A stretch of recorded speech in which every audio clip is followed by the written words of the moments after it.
નહીં વાંધો. એને અનુલક્ષીને જ આપણે જઈએ છીએ, એનાથી જુદી દિશા નથી લેતા.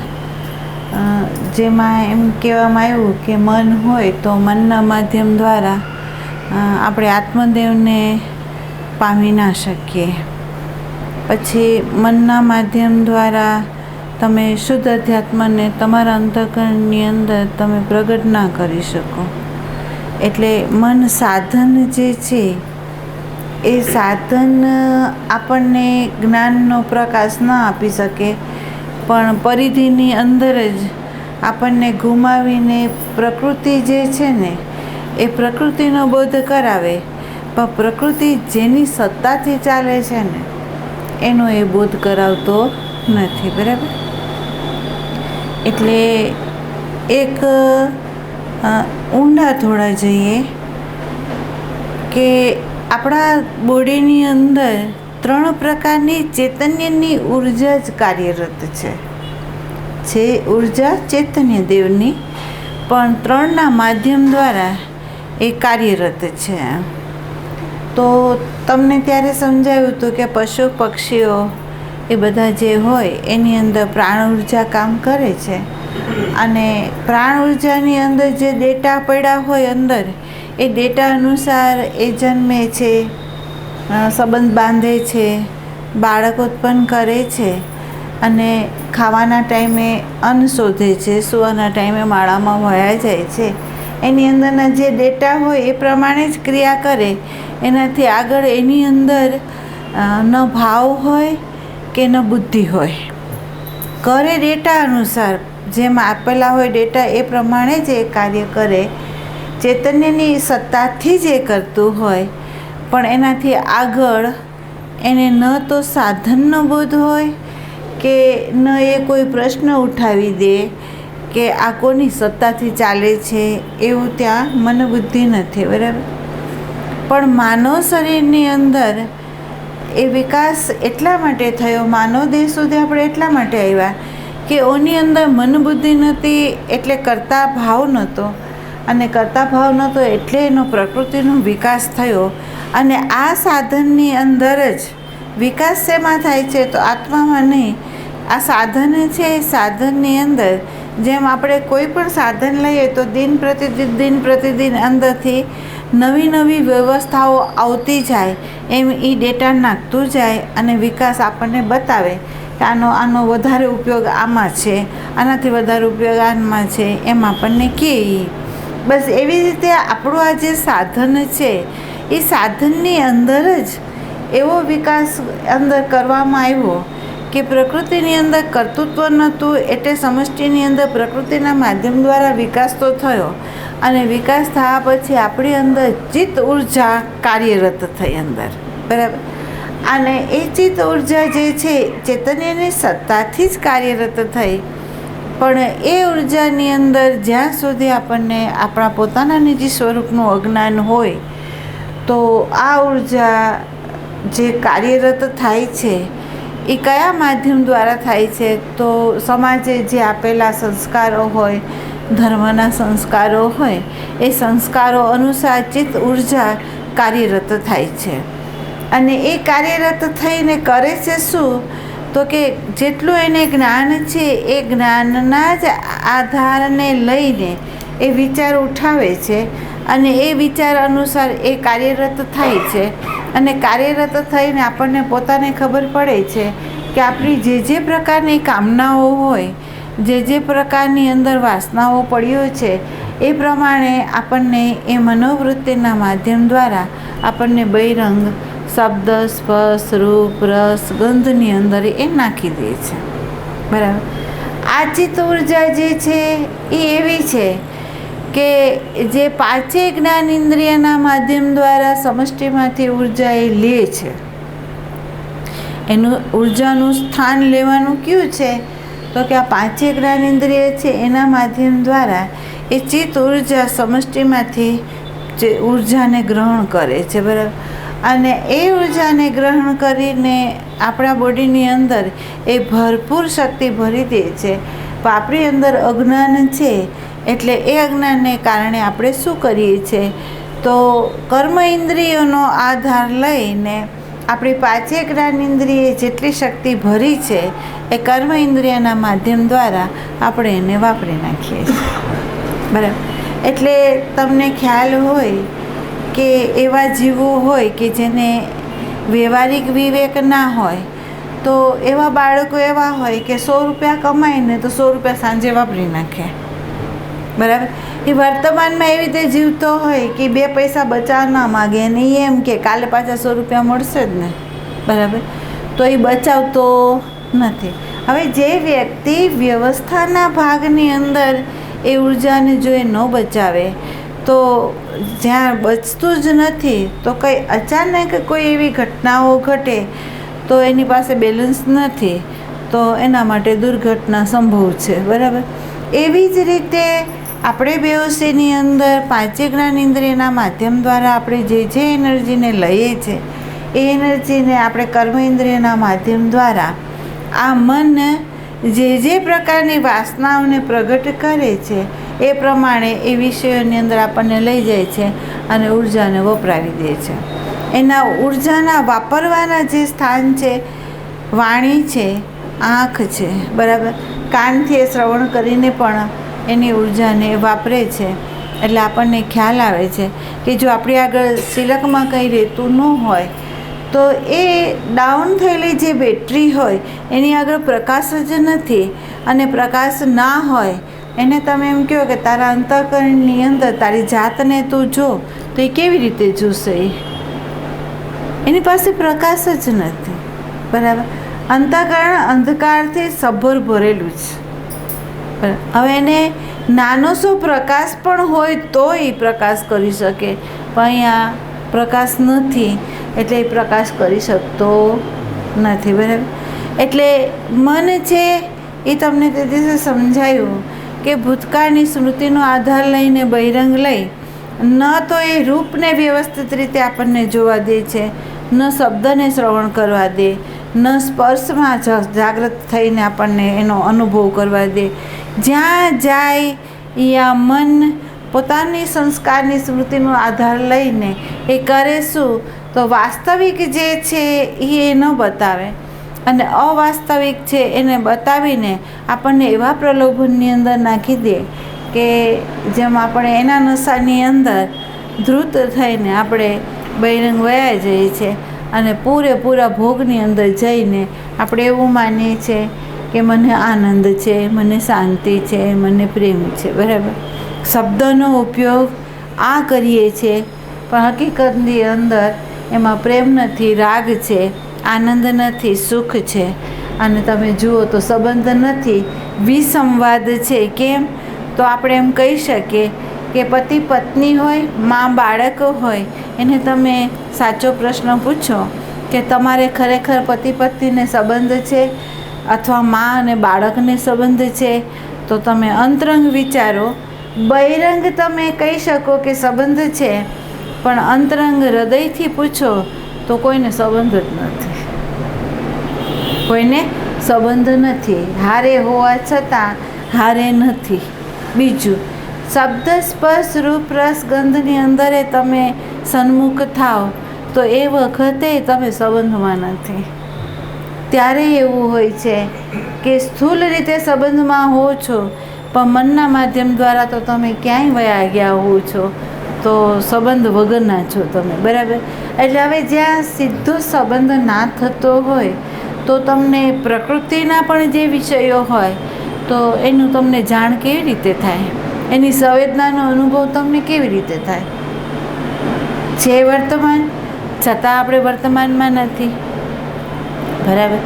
તો અહીંયા એમ કહે છે એ બેહોશી એટલે હદ સુધી છે કે આ ચિત્ત ઉર્જા ભરે છે તો ઘણું શુદ્ધ, પણ એને વાપરી નાખે છે એ એટલું ને એટલું, બરાબર. એટલે એને કહેવામાં આવે છે કે અહીંયા આપણને ચૈતન્યની ઉર્જા જ્યાં સુધી એ જાગૃત ના થાય ત્યાં સુધી આ ચિત્ત ઉર્જા છે એ આપણી આગળ કંઈ બચવા દેશે નહીં, બરાબર.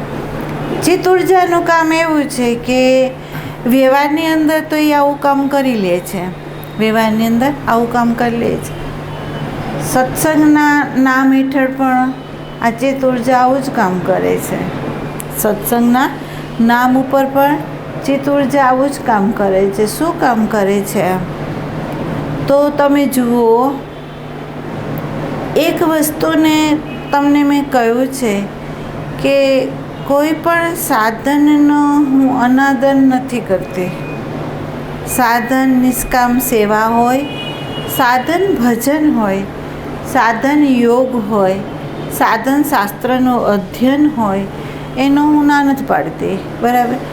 પણ કહેવું એટલું જ છે કે જો ગુરુ દૃષ્ટિ તમને મળી ના હોય એમ તો થાય શું એમ?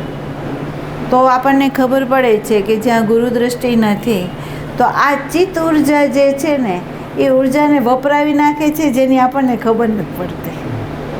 એ ચિત્ત ઉર્જા છે એ શું કરે છે?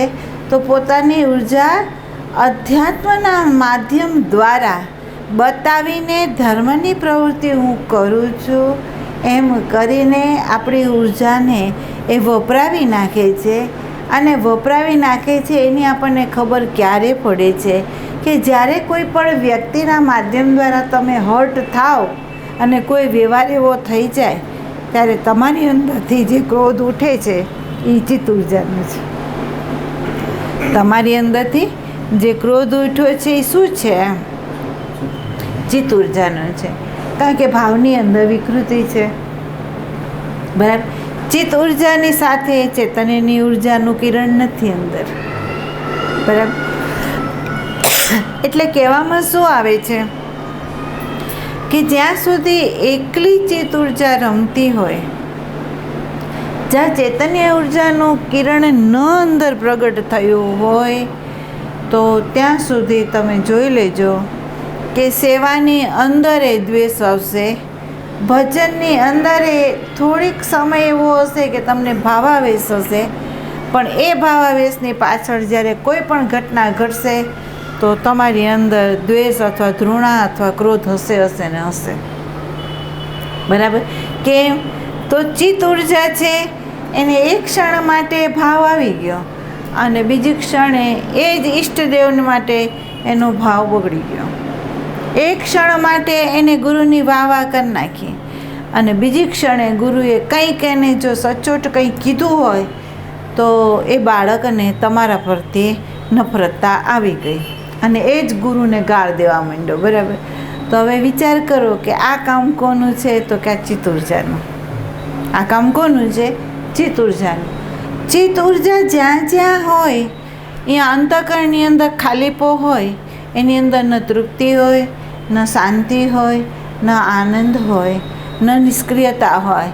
ખાલીપો છે એટલે એનો પોતાનો ખાલીપો ભરવા માટે એ બહિરંગ ધર્મના નામે પણ પ્રવૃત્તિ કરે છે અને પ્રવૃત્તિ કરીને પોતાનો ખાલીપો ભરે છે.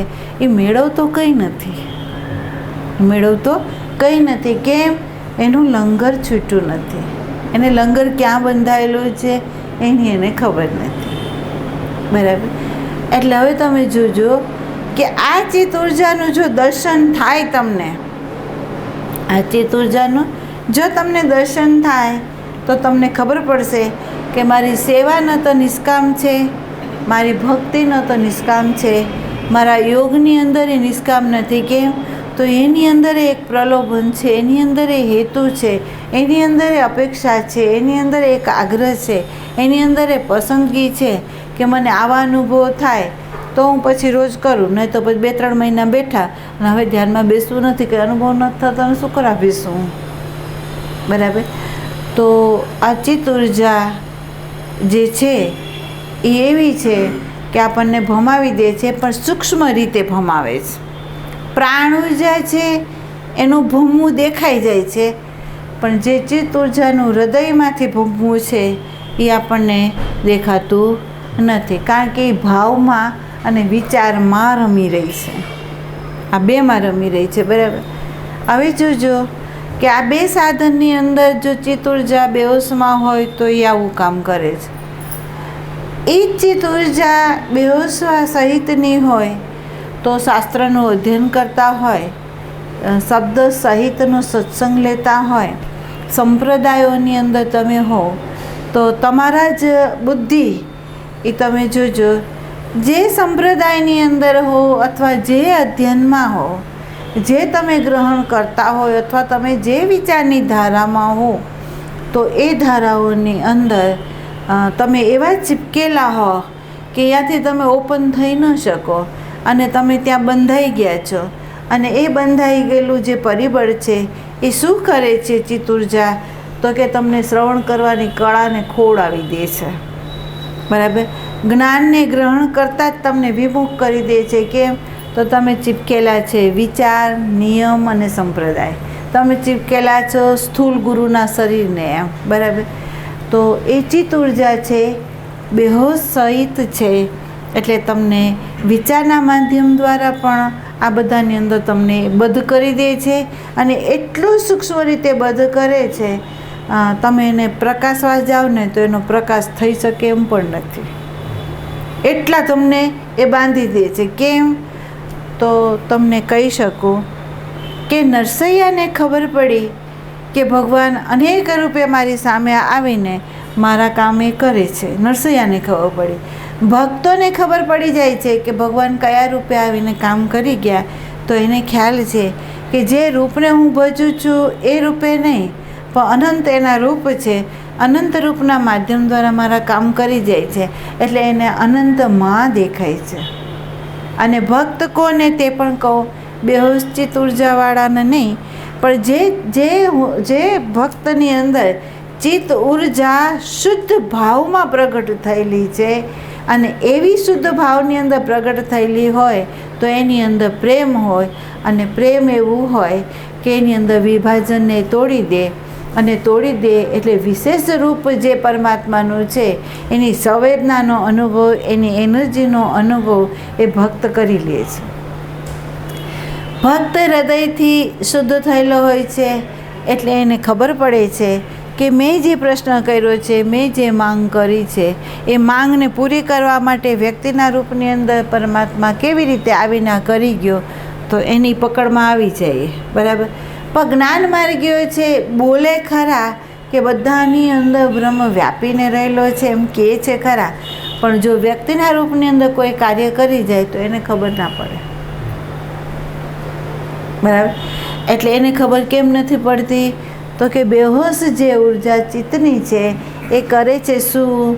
તો કે ક્યાંક ને ક્યાંક વિચારની અંદર એ ચોંટી ગયેલો છે, તાદાત્મ્ય થયેલો છે, ઉઘાડ નથી, એના દરવાજા બંધ છે, એની અંદર સંવેદના નથી, એને ઉર્જાનું ભાન નથી, એને અહીંયાય પ્રકાશ નથી કે મેં પ્રશ્ન કર્યો છે અથવા મને અંદર ગૂંચવાડો છે, તો આ વ્યક્તિના રૂપની અંદર જવાબ મળે છે તો આ કોણ છે? એ પ્રશ્ન એની અંદર ઉઠતો નથી. બરાબર. તો આ કામ જે છે એ બેહોશ છે ચૈતન્યની જ ઉર્જા. ચિત્ત એના આધારે જ ચેતનવંતું છે, પણ પૂરેપૂરું બેહોશ છે.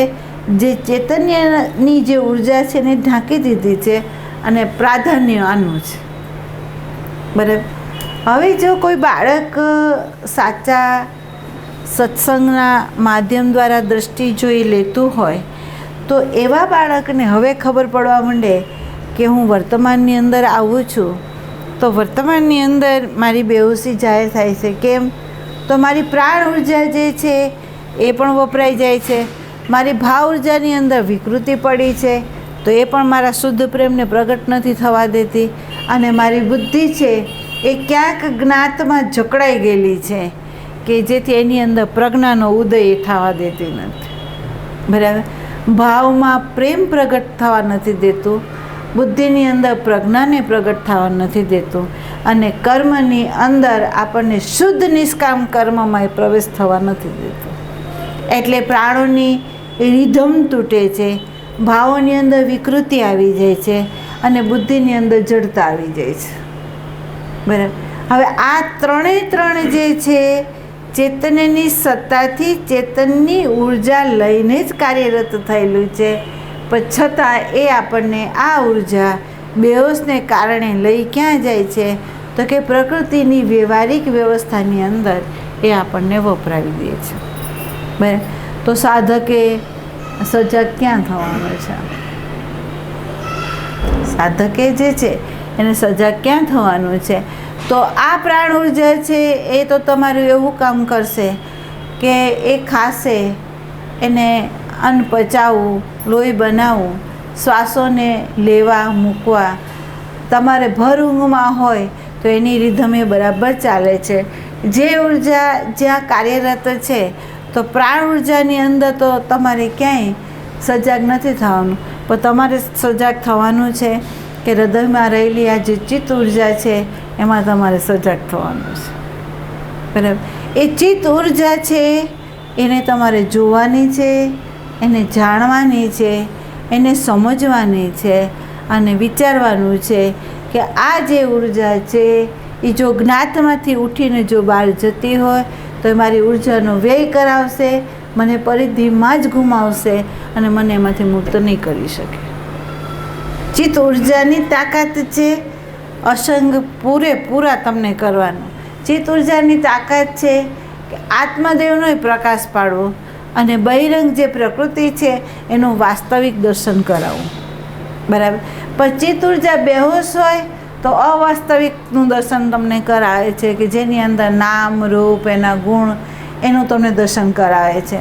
અને જો ચિત્ત ઉર્જા હોશમાં હોય તો તમને આત્મદેવનું ભાને કરાવે છે. પ્રકૃતિનું રહસ્ય એ ખોલાવી દે છે. કોણ ખોલાવે છે? તો કે આ ચિત્ત જ ખોલાવી દેશે તમને. પણ ક્યારે? એ હોશમાં હશે અને ચૈતન્યનો પ્રકાશ એની અંદર જો પડતો હશે તો, નહીં તો તમે બેહોશ છો. બરાબર? એટલે હવે અહીંયા એમ કહ્યું કે જે સાધક છે એ વર્તમાન ચૂકી ગયો છે, દરવાજો ચૂકી ગયો છે. અને જ્ઞાતના આધારેથી જો મન કાર્યરત સાધનામાં થાય તો એને એ લંગ છોડાવી નહીં શકે અને તમને મુક્તિ આપી નહીં શકે. એક ધ્યાન દેજો, શબ્દ છે સાક્ષાત્કાર, શબ્દ છે મુક્તિ, શબ્દ છે મોક્ષ. બરાબર? આ જે સ્થૂળ દેહ જે છે એ તો આપણને પોતાને બધાને ખબર છે કે જન્મે છે, મોટો થાય છે, વૃદ્ધ થાય છે અને પાછો એ પંચમા ભૂતમાં ભળી જાય છે. એટલે હર પલ હર ક્ષણ એની અંદર પરિવર્તન થયા કરે છે. દૈહિક પરિવર્તનને આપણે બધાએ જોઈએ છે, અનુભવીએ છીએ, જાણીએ છીએ. બરાબર? નથી જાણતા શું?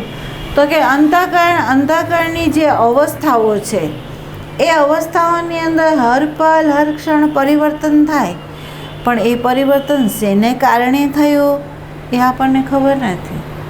સુખ દુઃખનો અનુભવ થાય છે પણ ખરેખર અંદર છે કે નહીં એની આપણને ખબર નથી. બરાબર? અને આ અંતઃકરણ વિક્ષેપ કરીને આપણને આખા માળખાને એ અરાજકતા ફેલાવી દે છે. તો હવે એ અરાજકતા ન ફેલાય એવો પ્રશ્ન આપણને ઉઠતો નથી કે એવું શું કરીએ કે જેથી આપણને આપણા હૃદયની અંદર શાંતિ, આનંદ, પ્રેમ. કેમ? તો આ ઘરમાં આપણે છીએ. બરાબર? આ ઘર તો આ ઘર માટે છે, પણ આત્મદેવનું ઘર તો આ છે. બરાબર? આ ઘરની અંદર શાંતિ કેવી રીતે રહે?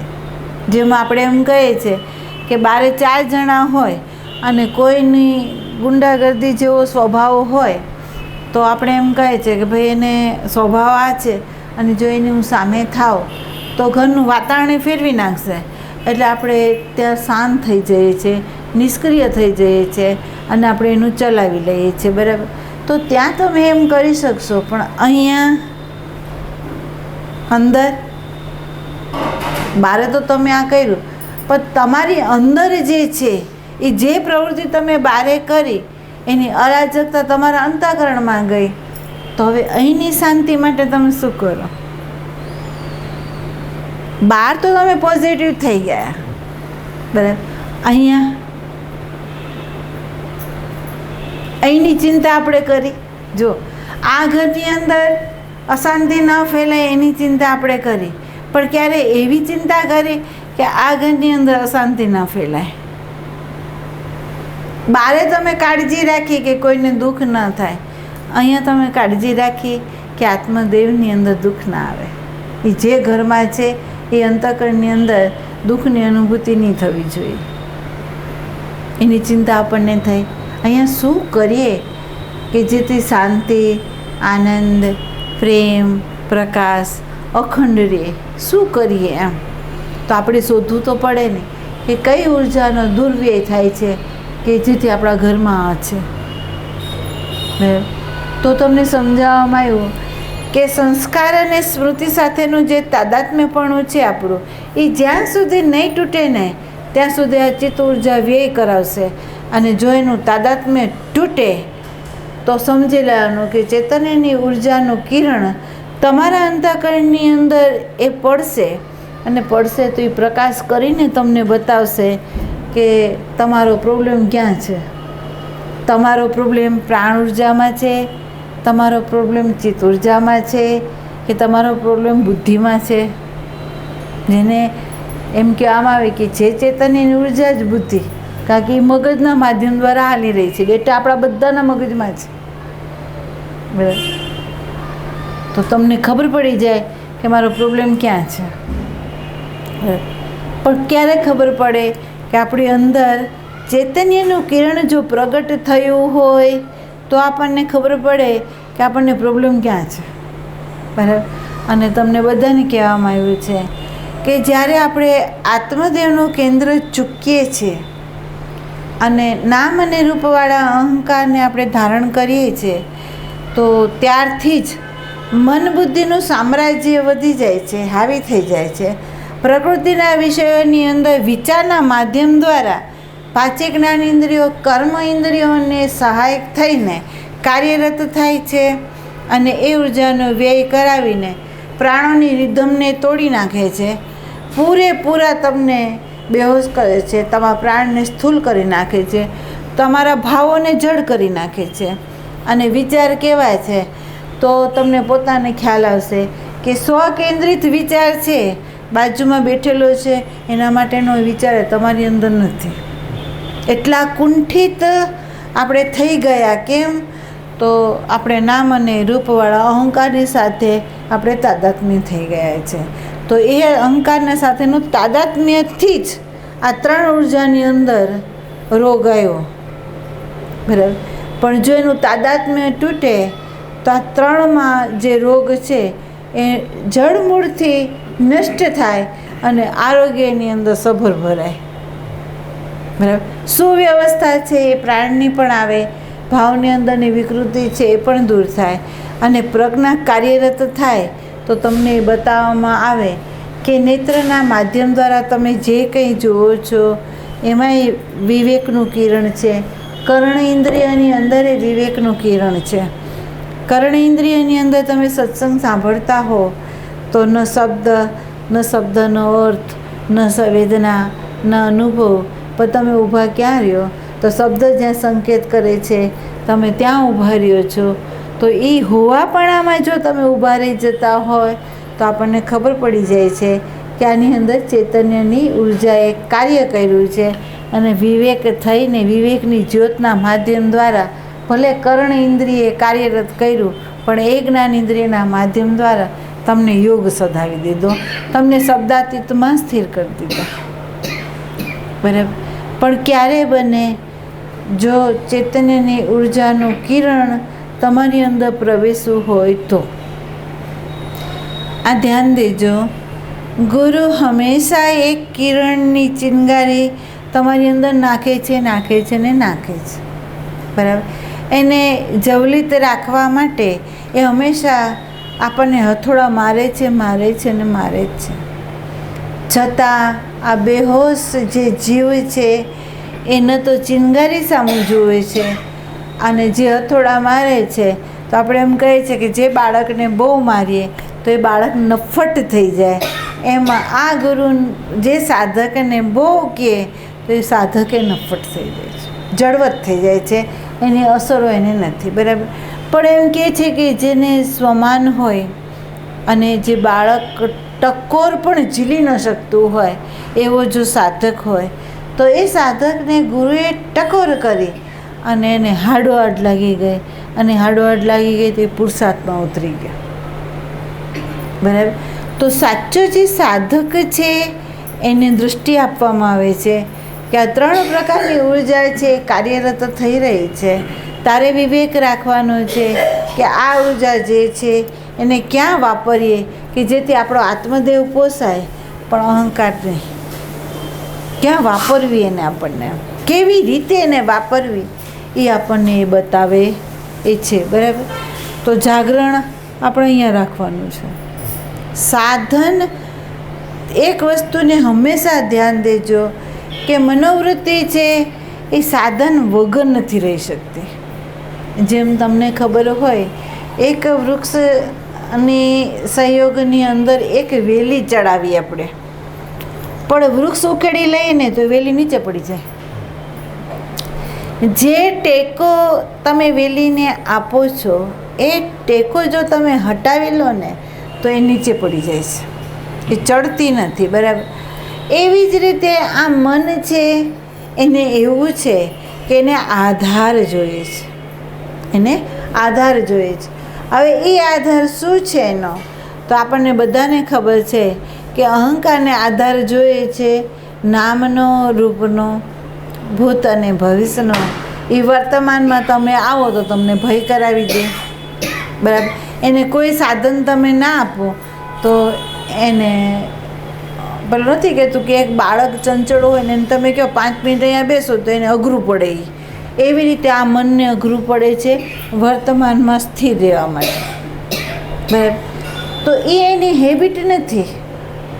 એની હેબિટ એવી છે, એક ચરણ અહીંયા છે તો બીજું ચરણ ત્યાં છે. બરાબર. તો 2 ચરણ એના સાથે આવતા નથી. હવે આપણે એને સાથે લાવવા છે. બરાબર. તો અહીંયા તમને વારંવાર કહેવામાં આવ્યું છે કે 1 દિવસનો પુરુષાર્થ કે 2 દિવસનો પુરુષાર્થ. કોઈ વ્યક્તિ એમ કહે કે અમે 1 વર્ષથી, 2 વર્ષથી કે 10 વર્ષથી અમે આ પુરુષાર્થ કરીએ છીએ પણ હજી અમારો માયલો ધ્યાનમાં નથી જતો, તો આપણે એની ફરિયાદ નહીં ગ્રહણ કરી શકીએ. કેમ? તો આપણે એમ કહેવું એને ખીલ્લો આપ્યો છે, એને અંતરંગનો ખીલ્લો તમે આપ્યો છે. જો એને ખીલ્લો ના આપ્યો હોય તો તમે બધા દિવસ જે હોય એમાં જે સાધન કરતા હોય એ સાધનની અંદર તમારી પ્રવૃત્તિ કઈ છે, તો આપણે ખ્યાલ આવે છે કે મન જે પોસાય છે એ પ્રવૃત્તિ છે, અહંકાર જે પોસાય છે એવી પ્રવૃત્તિ છે. પણ એને નિવૃત્ત આપવો જોઈએ. એ બેસી શકશે? એને નિવૃત્તિ આપો તો એ બેસી નહીં શકે. બરાબર. તો આપણે એને બેસાડવી છે. બરાબર. તો તમને કહ્યું છે કે ભલે દિવસની અંદર 15 મિનિટ હોય, 20 મિનિટ હોય, અડધો કલાક હોય, પણ તમે એક આસનમાં બેસો કે જેથી આ શરીરે સ્થિર થાય, મન સ્થિર થાય, ચિત્તવૃત્તિ ભટકતી હોય એ એક સ્થાનમાં આવે. પછી એ ભલે શ્વાસ હોય, મંત્ર હોય, ભલે જે હોય એને એક વખત આધાર આપો અને આધાર આપ્યા પછી એને જોતા શીખવાડો. બરાબર. ઉર્જાને સંગ્રહિત કરવી છે, ઉર્જા વપરાઈ રહી છે, એને નિયમનમાં આપણને લાવી છે. તો એ લાવશે કેવી રીતે? બેસશો તો આવશે, સ્થિર થશો તો આવશે, તમે અંદર ઝાંકશો તો આવશે, તમે આ વિચારશો તો આવશે. તમારી ચિત્ત ઉર્જા વપરાય. જેમ કોઈ વ્યક્તિને પૈસો કમાણો હોય અને પૈસામાંથી 5 રૂપિયા જો વપરાય તો એને બળાપો થાય છે એમ. બરાબર. તો તમને બળાપો થવો જોઈએ કે મારી આ ચિત્ત ઉર્જા છે 5 જ્ઞાનેન્દ્રિયના માધ્યમ દ્વારા એનર્જીને તો એ ભરી લે છે, પણ કર્મ ઇન્દ્રિય દ્વારા એ વપરાઈ જાય છે, તો મારે એને વાપરવી નહીં જોઈએ. જેમ પહેલો પૈસો માં મહેનતે છે એમ તમે સમજી લો કે આ પણ કેટલી યોનિઓમાંથી તમે નીકળ્યા ને ત્યારે તમને આ માનવ દેહ મળ્યો છે, તો એ મા મહેનતનો છે. આ કૃપા છે આપણી ઉપર. અને આ કૃપાનો જો આપણે દુરુપયોગ કરી લઈએ તો પછી સમજી લેવાનું કે આપણે પશુવત જીવન જીવીએ છીએ, પણ આપણે એમ નહીં કહી શકીએ કે અમે માનવ છીએ. બરાબર. એટલે ગુરુ ન તો આમ છે, પ્રજ્ઞા ન તો આમ છે, ચેતનની ઉર્જા આમ ને આમ બેય છે. પણ એ પ્રગટ ક્યારે થાય? તો તમારી ચિત્ત ઉર્જા જે બેહોશમાં રમતી છે એને હોશમાં લાવો અને એને ચેતનીયનું કિરણ આપો. અને જો એ કિરણના માધ્યમ દ્વારા વ્યવહારમાં ઉતરે તો એની અંદર ઉર્જા ભરે, નહીં તો નહીં ભરે. બરાબર. ઝીણું ઝીણું તમે આમ વિચાર કરશો તો તમને ખ્યાલ આપશે કે અહંકાર છે એ કેવી રીતે લઘુ થઈ જાય છે, કેવી રીતે એ ગુરુ થઈ જાય છે એ પણ તમને જોવા મળશે. સમય આવે નાનો થઈ જાય છે, સમય મળે તો એ મોટો થઈ જાય છે. બરાબર. એને જોઈએ છે શું? તો કે બહારથી એને કોઈ મોટું કરે એ એને જોઈએ છે, અને આપણે એને અલ્પ કરી દેવો છે. આપણે એને મહાનતા આપવી. કાલે એક ભાઈએ ભજનમાં ગાયું કે ઉપદેશ આપીને ગંગા સતી છેલ્લું એમ કે એની અંદર જે ક્રિયા થઈ, તો એમ કહ્યું કે આસનમાં બેઠા ઉર્ધ્વગામી થયા એ. બરાબર. એ થઈ યોગની ભાષા. બરાબર. પણ હવે તમે એમ વિચાર કરો, એ જ વખતે બેઠા હશે આમ.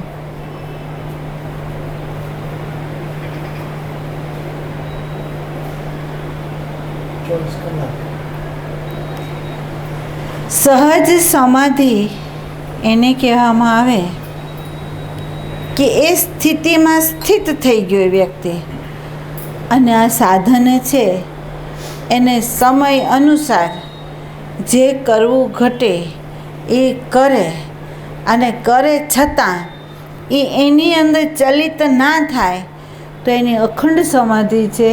એને આસનમાં બેસે તોય ભલે, સૂઈ જઈને એનો પ્રાણ છૂટે તોય પણ ભલે, ચાલતો ચાલતો છૂટે તો પણ ભલે, એને આસનની સાથે કોઈ સંબંધ નથી.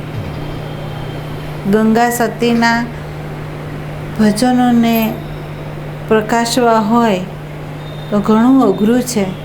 જે વ્યક્તિ અનુભવ સહિત જો ત્યાં સ્થિર થયો હોય તો એ ભજનોને પ્રકાશી શકે.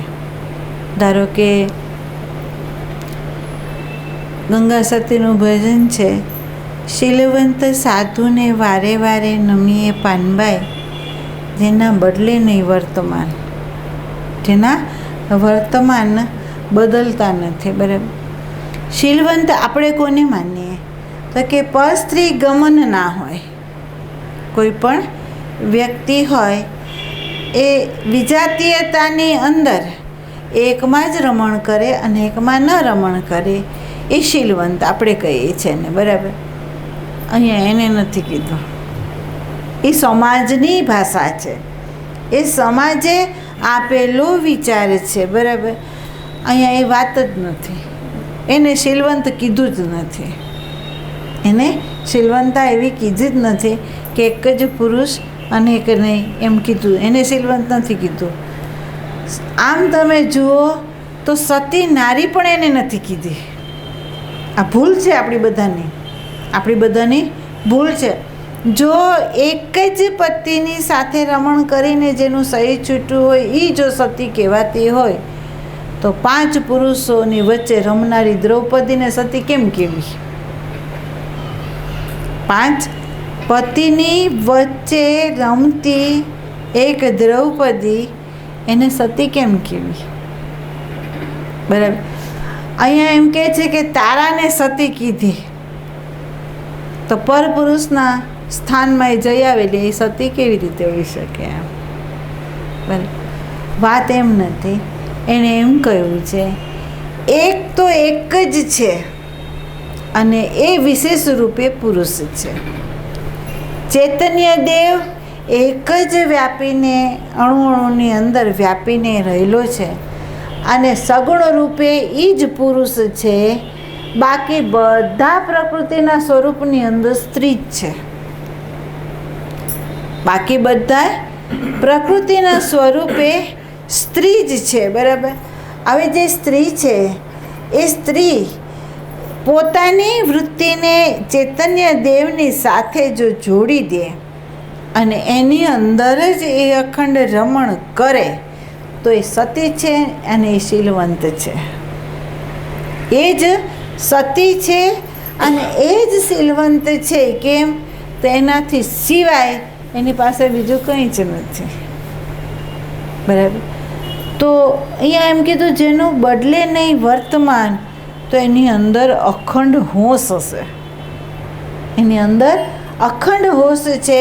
જેની અંદર ચૈતન્યનો વ્યાપીને પોતાની ઉર્જા રમતી હશે, કે જે ઉર્જા ચિત્તના માધ્યમ દ્વારા, પાંચે જ્ઞાનેન્દ્રિયના માધ્યમ દ્વારા, કર્મ ઇન્દ્રિયના માધ્યમ દ્વારા ચૈતન્ય ઉર્જા જ રમીને કાર્ય કરતી હશે, અને એની અંદર વિવેક હશે, અને એ કાર્યની અંદર પ્રેમ હશે.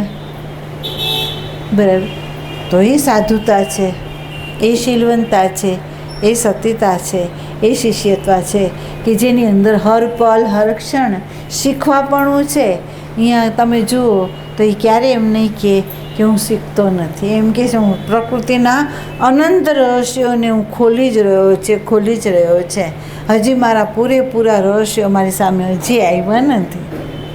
એટલે આપણા સંતો કહે છે કે સાગરની અંદર મેં તો મારી ચાંચ જ ડૂબાડી છે. એ કેમ એમ કહે છે? જેને આત્મદેવને જાણી લીધો, પ્રકૃતિનો એક અણુ જો રહસ્ય એ જાણી ગયા હોય તો આખી પ્રકૃતિ જાણેલી જ છે, છતાં એમ બોલે છે. કેમ બોલે છે? તો ભાઈ પ્રકૃતિના અનંત રહસ્યો છે, એના રહસ્યો કેટલાક ખોલવા આપણી પાસે સાધન નાનું છે, અને એ સાધનના માધ્યમ દ્વારા આ પ્રકૃતિના જેટલા રહસ્ય ખુલ્યા એટલા તમને ખોલીને બતાવ્યા.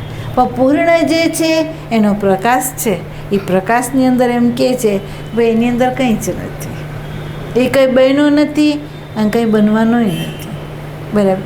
તો દ્રષ્ટિ આપણને એ સંતો આપણને અહીંયા આપે છે કે અહીંયા જો મનોવૃત્તિનું સામ્રાજ્ય હોય તો અહીંયા સાધનની ક્રિયાઓ અને એની સ્થિતિઓ છે અંતઃકરણની.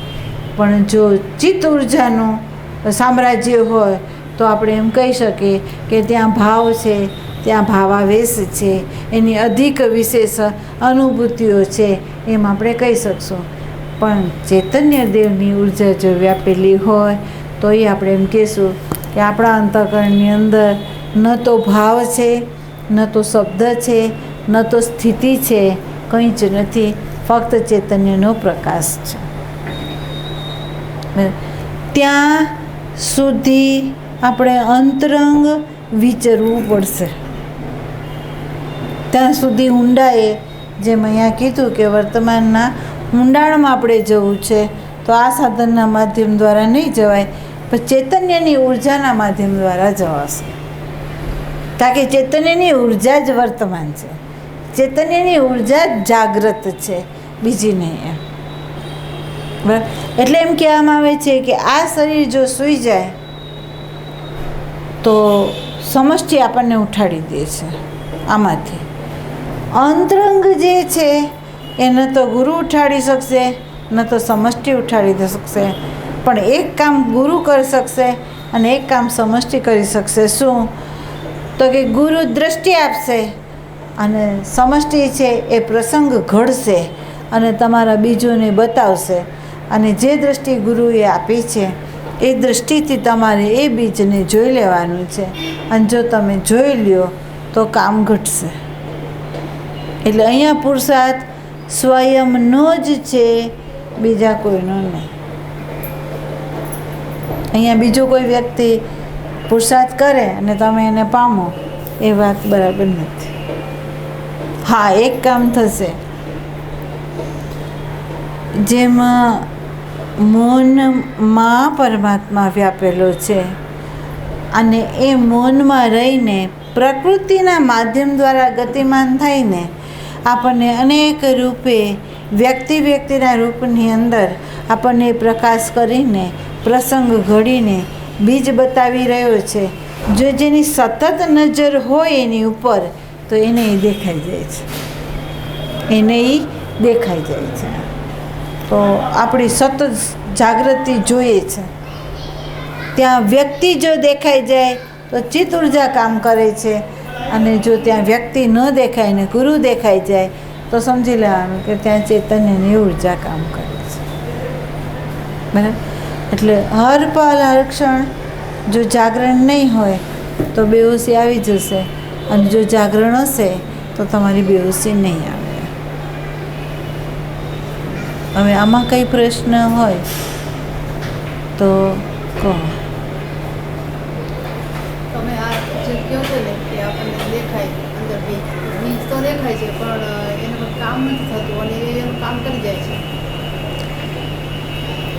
એક વસ્તુમાં હા, આ પ્રશ્ન તને ખ્યાલ હોય તો તારો પ્રશ્ન વારંવાર ઉઠે છે, બરાબર.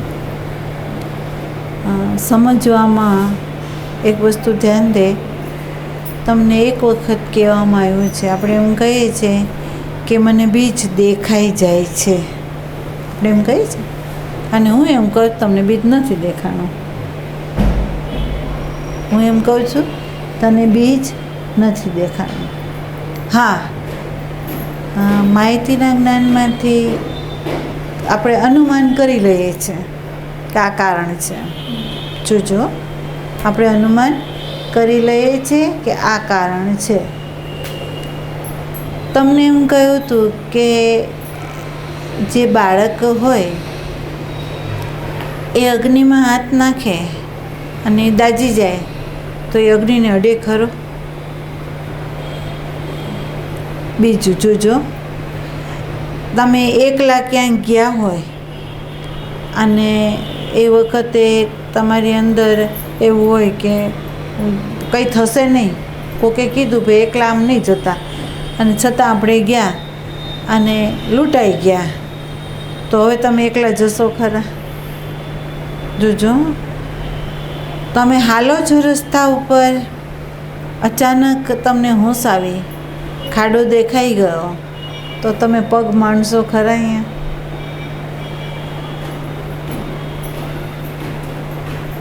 તો આ પ્રશ્નનો જવાબ શું? એટલે સમજવાનું હે? જે દેખાય છે તે શું દેખાય છે? એટલે દેખાતું નથી બેટા, દેખાતું નથી. આપણો અહંકાર એના બે મૂળા છે. આ તમને કહ્યું છે મેં, સાધકે સજાગ રહેવાનું છે. સાધક જો સજાગ ન હોય તો તમને ખ્યાલ હોય કે દરેક સાધકના અંતઃકરણની અંદર યુદ્ધ છે.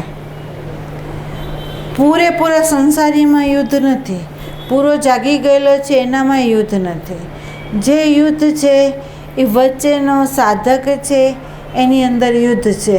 અને એ યુદ્ધ એટલા માટે છે કે એને આ બે વિચારો જે છે એ એક જ પેલામાંથી કોઠીમાંથી આવેલો છે એ એને ખબર નથી. શું? તો એક સમાજનો વિચાર છે, એક ધર્મનો આપેલો વિચાર છે. બે આવ્યા બહારથી. ક્યાંથી આવ્યા? બહારથી, બરાબર. એકે કીધું કે ગમે એમ કરીને પૈસા કમાવાય, ધર્મએ કીધું નીતિમાં કમાવાય. આવ્યું? બરાબર. હવે પેલો જે વિચાર અંદર ઉઠ્યો કે મારે આમ નથી, પૈસો જોતો હોય તો મારે આમ કરવું જ પડે એમ, બરાબર. અને એ તમે કરવા તત્પર થયા, બરાબર. અને તત્પર થઈને પછી તમને કંઈક પ્રોબ્લેમ આવ્યો તો તમે એમ કીધું કે ભાઈ અંદર વિચારે અહંકારે બીજું રૂપ આપીને કીધું કે ભાઈ આમ ના કરાય, નીતિથી જ રહેવાય.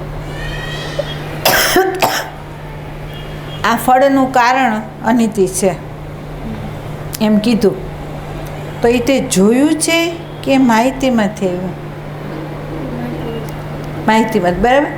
એટલે બીજ જોયું નથી પણ બીજ વિશે અનુમાન કરીને માહિતી આપણને જવાબ આપી દીધો છે, બરાબર. દર્શન બીજનું ક્યારે થાય?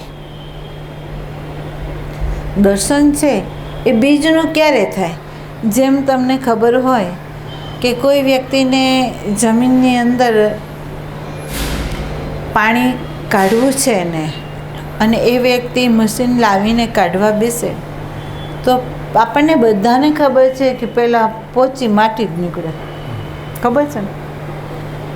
પહેલાં શું નીકળે? પોચી માટી. પછી શું નીકળે? તો કે પથ્થર. પછી શું નીકળે? તો કે પથ્થર. અને પથ્થર નીકળે અને આપણે એને છોડી દઈએ તો પાણી ક્યારે ના આવે, બરાબર. પણ એ પથ્થરમાં એ કામ ચાલુ રાખીએ તો અચાનક ઝરો બહાર ફૂટી નીકળે, બહાર આવી જાય, બરાબર.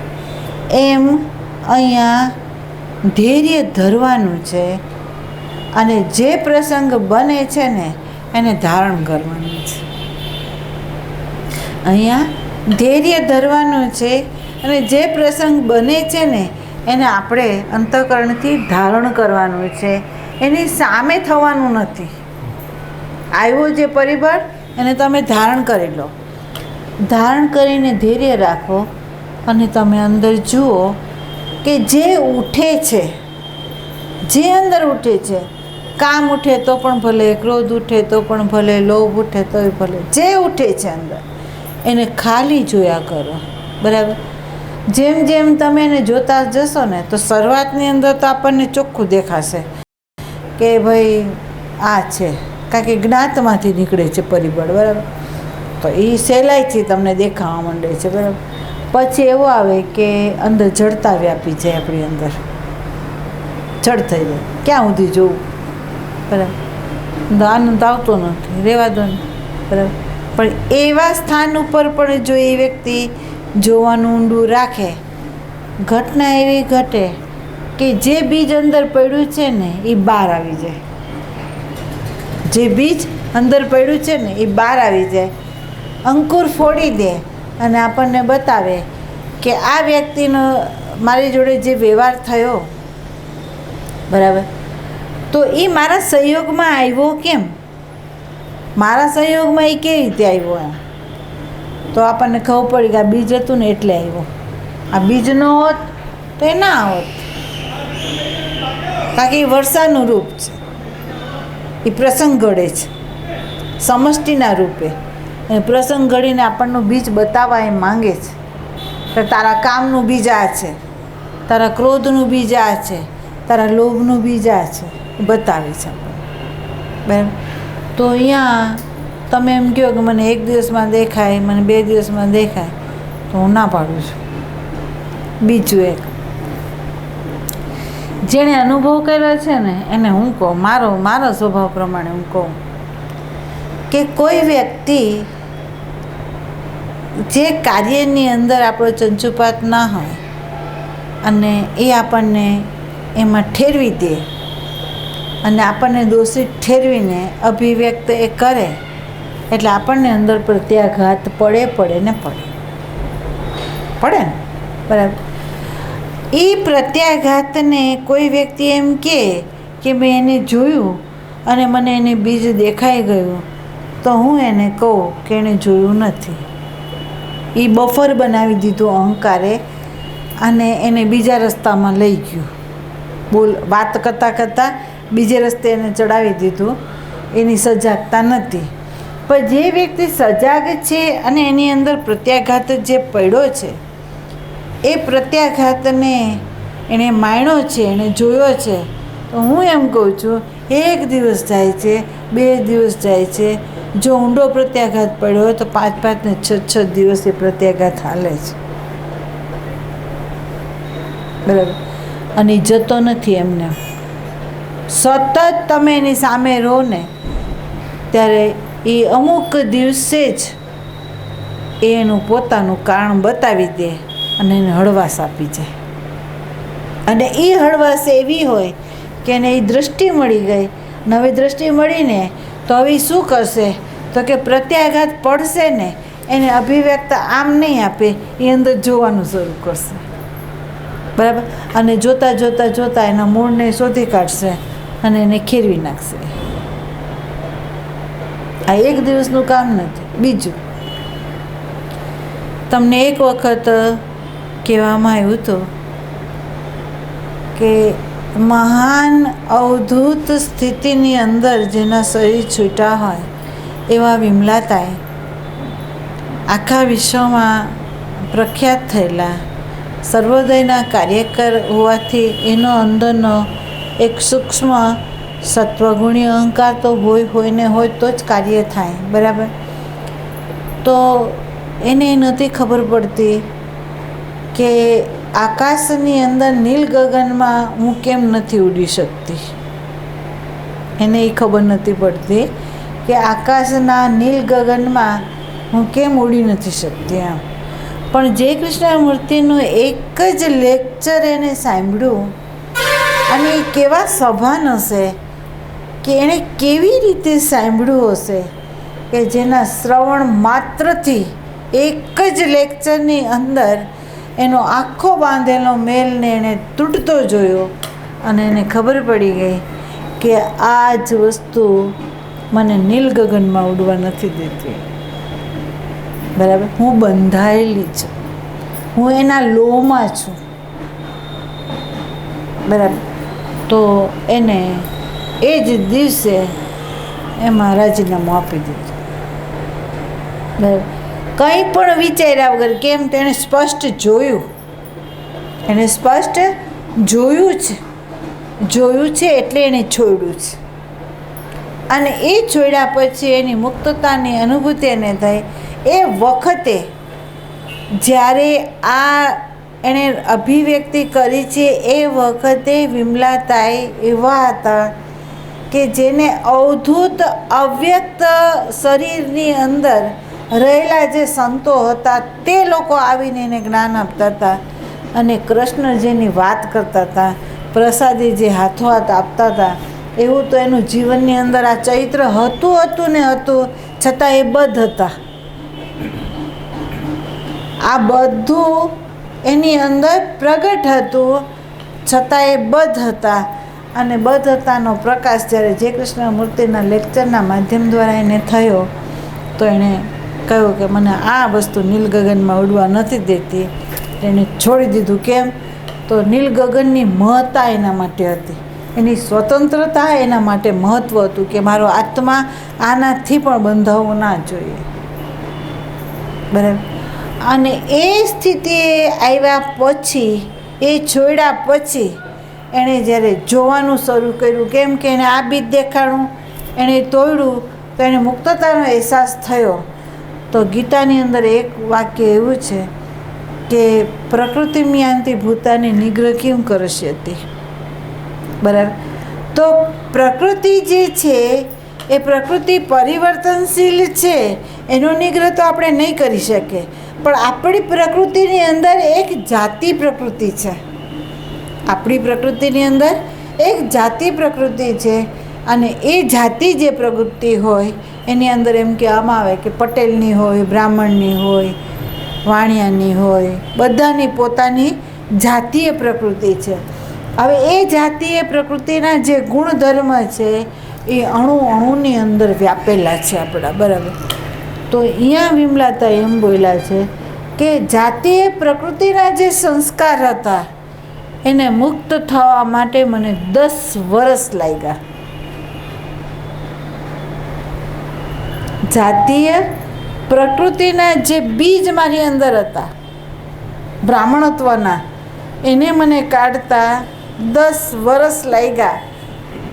તો આપણી અંદરનું બીજ જોતા વાર ના લાગે.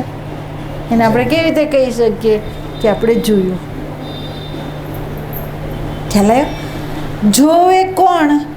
તો કે જેની અંદર જ્ઞાત ના હોય, જ્ઞાતને જેણે છોડી દીધો અને ખાલી થઈ ગયો અને એણે શરણાગત હરીને શરણે પોતાની મનોવૃત્તિને આપી દીધી કે હવે સાધના હું નહીં, તું. બરાબર, તું ચલાવ મને, હવે હું નથી ચાલવાનું, તારે ચલાવવાનું છે. અને એવી શરણાગતિમાં જો કોઈ વ્યક્તિ આવી ગઈ તો તેમાંય હું ધ્યાન દઉં કે અહીંયાય બફર ન ઊભું કરતા કે અધ્યાત્મમાં શરણાગતિની વાત કરી દેવાની, વ્યવહારની અંદર આપણા મનનું સામ્રાજ્ય ચાલવા દેવાનું, એમનું નથી કીધું. જેને વ્યવહારમાંય શરણાગતિ છે, બરાબર, જેના જીવનનો બધો ભાર પરમાત્માને જેણે સોંપી દીધો હોય એવો જે સાધક હોય એની અંદર એવી શક્તિ છે કે આ બીજ ઉપર એ પ્રકાશ કરી શકે. બરાબર, એટલે બીજ છે એ જો દેખાશે તો સુધારો થશે જ, એ હાવી નહીં થાય. બરાબર, અને હાવી થઈ ગયું છે તો પણ જ્ઞાન છે અંદર. કેમ? તો આપણને ખબર પડી કે હજી પ્રકૃતિ જ હાવી છે આપણી અંદર. આપણે સાધના કરીએ છીએ એ બરાબર નથી, હજી ક્યાંક ગોટાળો છે. બરાબર, હજી ક્યાંક અહંકાર એની ચાલ ચાલી રહ્યો છે આપણી અંદર. ભક્તના નામે, સાધકના નામે, સજ્જનતાના નામે ચાલ ચાલી રહ્યો છે. હજી આપણને એ છેતરી રહ્યો છે, એમાં આપણે છેતરાવાનું નથી. બસ. હરિ નથી